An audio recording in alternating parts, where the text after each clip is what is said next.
En attendant qu'on retrouve notre support, voilà, on voulait juste vous faire un point sur l'état d'avancement de ce projet de veille bibliographique qu'on a lancé en printemps dernier, pour lequel un certain nombre d'entre vous avaient montré de l'intérêt, enfin, l'idée de participer, de contribuer, de faire partie du comité de rédaction, de faire partie du comité scientifique. Alors malheureusement, Caroline Sellard n'a pas pu se joindre à nous, ni en présentiel, ni en distanciel, donc on la regrette. On va essayer quand même de marquer un peu le coup en vous présentant juste un petit récap de ce qu'a produit cette enquête et puis peut-être voilà, des perspectives sur la façon dont on pourrait envisager le traitement de l'information avec cet outil. Voilà, je trouve. Donc rapidement, pour vous dire ce qu'on n'aura pas le temps de dire là, vous le retrouverez du coup dans la synthèse de l'enquête, on va la diffuser. Comme ça sera plus simple, vous aurez l'exhaustivité un peu des réponses qui était très intéressante.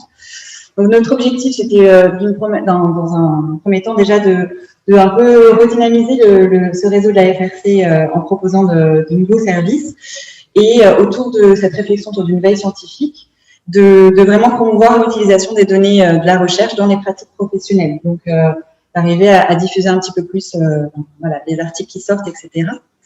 Voilà, à des fins d'amélioration du service rendu aux usagers de la psychiatrie et de la réhabilitation psychosociale. Et donc, bon, très rapidement ça, je ne m'attarde pas. Mais voilà, on a proposé sur un laps de temps d'un mois et demi cette enquête aux adhérents actuels et passés de la FRC. Et on a obtenu 57 réponses, donc qui étaient assez riches parce qu'on avait des questions tant ouvertes que fermées. Donc globalement, voilà, on avait dans le profil des répondants, on avait des psychiatres, des neuropsychologues et des infirmiers en majorité, mais toutes sortes quand même de professions représentées, ainsi que toutes sortes d'établissements d'origine.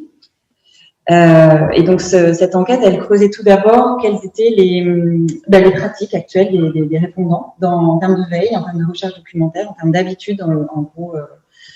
Aussi dans leur pratique quotidienne. Donc, ça a permis d'identifier un certain nombre de pratiques assez hétérogènes, d'identifier aussi que finalement la veille était pas si... la veille personnelle était pas si présente, certains étaient abonnés à des veilles, mais avaient plus l'habitude de faire plutôt des recherches ponctuelles en fonction de leurs besoins, des recherches documentaires. Et donc, les personnes avaient une expression unanime d'un intérêt pour une proposition d'une veille et d'autres outils afférents dont on va vous parler.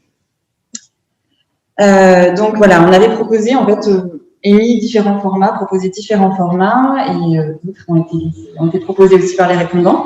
Donc globalement, déjà, sur le fait que soit proposé sur le site de la FRC, que vous connaissez sûrement, qui pour l'instant, qui a peu de matière vivante actualisée, vraiment, donc le fait de lister déjà assez régulièrement les dernières parutions scientifiques en lien avec la remédiation cognitive et tout ce qui va autour.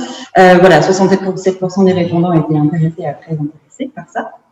Et ensuite, le fait de pouvoir recevoir par mail ces dernières références d'articles parus intéressait 68% des gens aussi. Et en fait, on avait aussi creuser en demandant est-ce que vous serez également intéressé par aller plus loin, outre des références, si on vous proposait des analyses, peut-être des analyses croisées. Et on avait même proposé aussi la possibilité peut-être d'avoir des traductions de certains articles sous une forme vulgarisée, parce que c'est très souvent quand même en anglais et autres. Donc voilà, et c'est ressorti comme étant des choses qui intéressaient fortement. Hop, et donc, oui, pareil, on avait un peu demandé aux gens de nous exprimer les thématiques qui pouvaient les intéresser. Donc, je passe rapidement, mais vous retrouverez tout ça au-delà pour creuser un petit peu certaines choses. La petite limite de cette enquête, en fait, on s'est rendu compte d'une chose, c'est qu'on a la FRC, c'est l'association francophone de réhabilitation cognitive, mais la francophonie, c'est beaucoup la France dans ce réseau pour l'instant. Donc ça, c'est un de nos objectifs vraiment, et je vous en parle, c'est important qu'on le marque aussi, parce que notre objectif, c'est vraiment d'arriver aussi dans les années futures à toucher des associations, des sociétés savantes, au Canada, au Québec, etc. En Suisse, voilà, dans plein d'autres pays. Donc là, on compte aussi. Oui, c'est ça, la clique, etc. Donc ça, c'était intéressant en parallèle de faire ressortir ceci. Et on terminait cette enquête par la sollicitation. On ouvrait le fait que les personnes qui répondaient pouvaient aussi nous aider et participer à divers comités, pourquoi pas autour de ce projet de mise en place de divers nouveaux outils.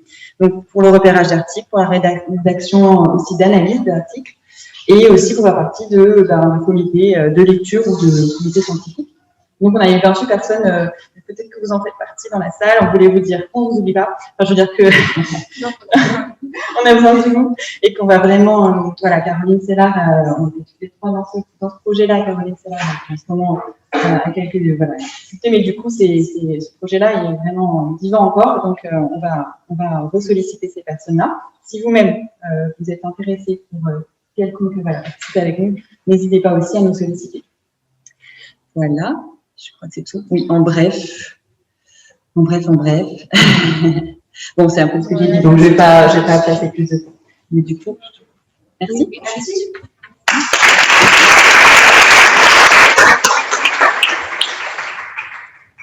Je conclue juste avec les perspectives pour que vous puissiez vous positionner sur les instances.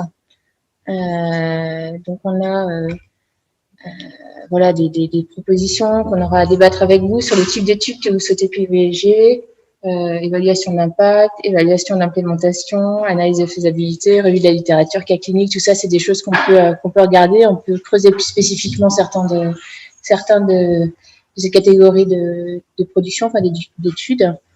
On est en train d'essayer de créer aussi des partenariats pour que ce travail que vous allez produire avec nous puisse être valorisé dans d'autres contextes, auprès d'autres types de revues. On pense à la revue de santé mentale qui, en général, valorise pas mal les productions du centre source, en tout cas les articles qu'on peut mettre en ligne, mais il y a effectivement d'autres opportunités avec le gym, le quotidien du médecin, qui sont aussi de bons relais, et puis d'aller sur des campagnes de communication un peu plus denses. Voilà. Donc les missions des comités scientifiques, comités de rédaction, elles sont voilà, assez typiques.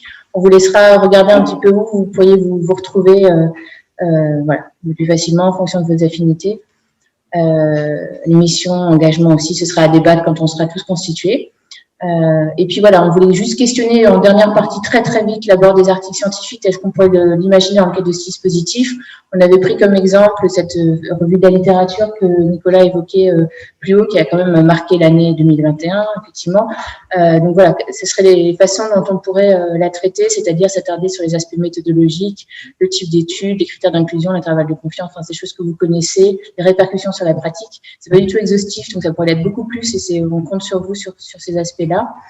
Voilà, key points, design de l'étude, hein, toutes ces choses qu'on peut mettre en évidence et qui peuvent ensuite vous permettre d'évaluer la transférabilité aussi dans vos contextes. Et puis ça, je passe, les principaux résultats, voilà, si vous ne l'avez pas lu, ça vous intéressera peut-être.